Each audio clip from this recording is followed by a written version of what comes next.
ప్రజాక్షేత్రంలో ఈ ప్రభుత్వం యొక్క నిష్క్రియాపరత్వాన్ని ఎండగడతాం. ఇప్పుడు వాయిస్ తెలంగాణకు మీద తెలంగాణకున్న ప్రభుత్వం మాట్లాడకపోతే ఇంకెవరు మాట్లాడాలి? మాకు రెండు బాధ్యతలు.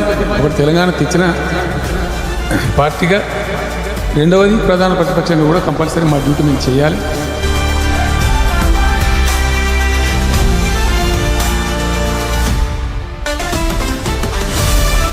అందుకోసం గాను వీళ్ళు తమాషకు మేము అదొకటి అడ్డం పొడుగు మాట్లాడి కిరికిరి మాటలు మాట్లాడి కారు కూతలు పూసి ఏదో చేస్తామనుకుంటే నడవది.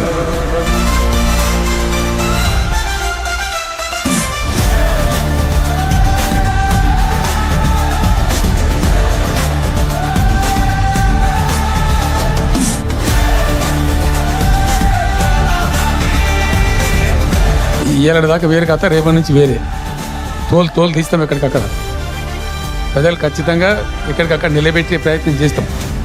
అడుగున చెక్ చేస్తాం, ప్రతి విషయంలో చెక్ చేస్తాం. Sufficient time we have given.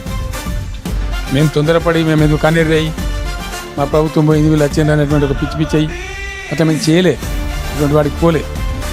ఇష్యూల మీద పోరాడుతున్నాం. ఒకే ఫీజు రియంబర్స్ మీద పోరాడుతున్నాం, ఇంకోటి పోరాడుతున్నాం.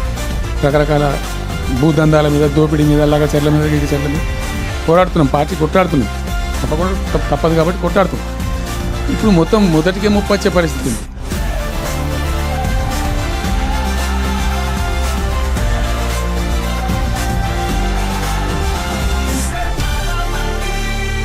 ఈరోజు నేను ఏమంటున్నాడు, ఇంత ఒక రిక్వెస్ట్ రావాలి, డోంట్ బి హిస్టరీ.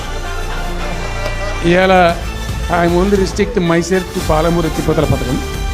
అది డైల్యూట్ అవుతాయి కాబట్టి ఇలా చెప్పాను. నేను ఉంటున్నా, మీకు అందుబాటులో ఉంటుందిగా. I'm on the field now.